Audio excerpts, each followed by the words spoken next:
everyone, welcome back to my channel. It's Catherine again. Now it's finally Christmas time.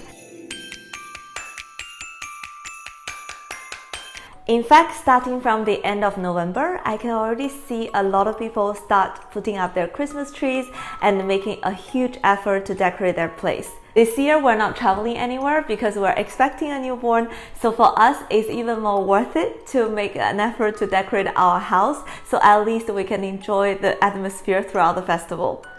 Alright, let's start with the easy bit, Christmas wreath. I came across this DIY wreath kit from Waitrose the other day when I was doing my grocery shopping. Initially, I was planning to buy a ready-to-hand wreath because I've never done one before, but it seems fun, so let's see how it goes. This Waitrose one is made of real plants. I always prefer having real plants at home, but for the wreath, I'm not too sure if it will get too dried out after hanging out there for over a month. The wreath base can be recycled and reused next year, which is very environmentally friendly. Together with the material, there is a DIY menu telling you the steps to follow. There's also this chain of LED lights within the kit. Because the days are too short in the winter, I think providing some lights to the street would help lift up the mood during the festival seasons. At least to me, I would appreciate it when I walk by houses with beautiful decorative lighting. This light is powered by 2-button batteries. I am just going to tie the battery box onto the wreath base using the strings provided in the kit. Don't worry about the LED box for now, that is the last step to do. Remember, whichever side the battery box lands, that becomes the back of the wreath. Therefore, when I tie the branches onto the wreath, I flipped it over so the battery box won't be seen when I hang the wreath on the door. First of all, I need to cut off the branches into different lengths before tying them onto the wreath. It is recommended to cut several branches at 20 centimeters and the rest at 10 to 15 centimeters. In fact, after you get the hang of it, you won't be following the menu. My suggestion would be don't cut the branches too long, otherwise the branches would look untreated or less refined when you tie them up onto the wreath. We also want the wreath to be a bit tighter and denser, therefore short branches can help with concealing the wreath base when you see there's a gap. The rest of the steps are pretty much simple and straightforward. I just insert the branches to the base and make sure that they are tightly attached so wind won't blow them off. It is also a good idea to evenly place the 3 different leaves so the wreath looks a bit more nicer and balanced. In the end, I just wrap around the LED chain on top of the wreath and then I'm done. I haven't got a wreath hanger yet and my door is thicker than 5 cm, which most of the wreath hanger won't suit unfortunately, but lucky enough my door knocker seems to have a right height. I will just tie the wreath onto the door knocker to give it a go. After I hang it, I realized there can be more colors added to the wreath, therefore I went to get this dried orange and cinnamon, tie them onto the wreath as additional decorations.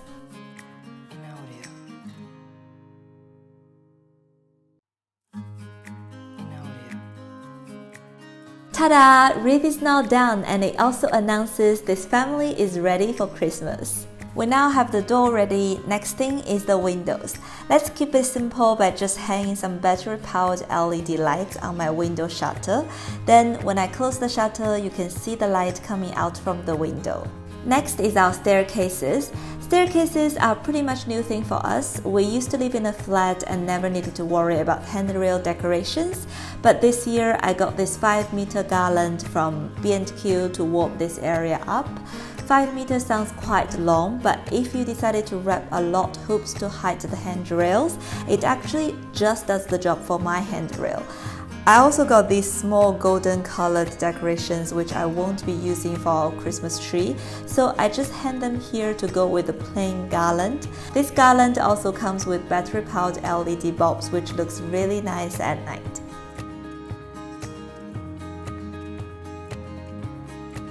Alright, the next decoration would be our Christmas tree. As I mentioned before, previously we lived in a flat. I've been buying 4-feet Christmas trees for a number of years, but this year we moved to a larger house, therefore we can have a bigger tree. I pre-ordered this 6-feet Christmas tree on Garden Express in October, and it got delivered just at the end of November, right time for putting up the Christmas decoration. I am 5'4", and you can see how tall this tree is. I think it is almost 6'5", which is about 2 meters, and I think this is the right height for this space we have. We decided to put the tree in the area between the extension and our living room. The width of this area is about 2 meters, even though the tree is quite wide, but it still leaves a good passage here to go in and out of the kitchen area. The tree is called Nordman fir. The needles are supposed to have a non-drop feature. I think if it just stays there, the leaves won't drop. But I found it drops a bit if I accidentally hit the tree when I walk past. But overall, it is not too bad.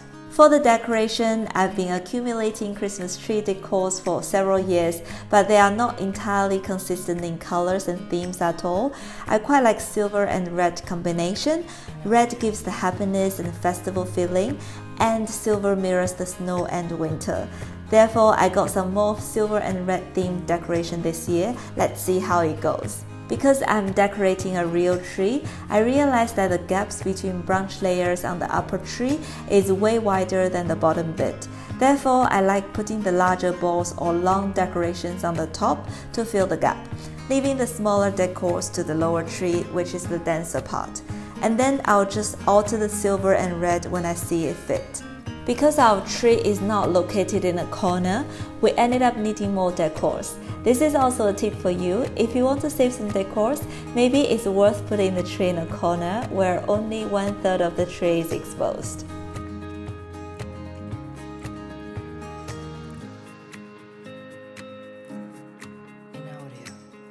My Christmas tree is almost done, but the other day I got these ribbons and I just wanted to do some DIY work to see if I can add some color to my Christmas tree. I'm going to do single and double ribbon bows using this cardboard template. I also brought my needle and thread to help fix the bows. If you are also like me, DIY the Christmas bows, try to get these wired ribbons. It really made it way easier to shape the bow before you hang them onto the tree. So overall, I did 1 triple bow to hang below the tree topper and 2 double and 4 single bows to decorate the rest of the tree. Because we spend a lot of time in the kitchen, and if we were to take family photos, having the living room as background is nicer than having just the dining.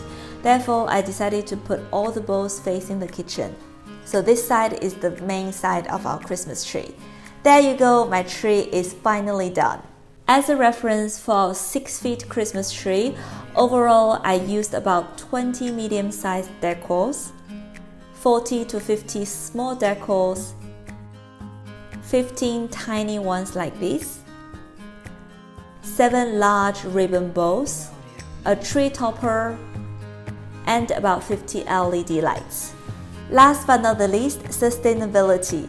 Though it's now very convenient to just go and buy some Christmas decoration, I saw these good ideas of DIY Christmas trees using dropped leaves the other day when I was scrolling down on my Instagram. So why not give it a try? I think this will also be a good way to spend some quality time next time with our kid later on. Alright, that's pretty much everything about my Christmas decor. How's your decoration going on? Let me know in the comment box below for your amazing decoration ideas. Before you go, if you would like to hear more about my house renovation process and home decoration tips, don't forget to hit that subscription button and stay connected. Okay, I wish everyone a Merry Christmas, and I will see you next Friday, 7 p.m. back in my channel. Bye bye!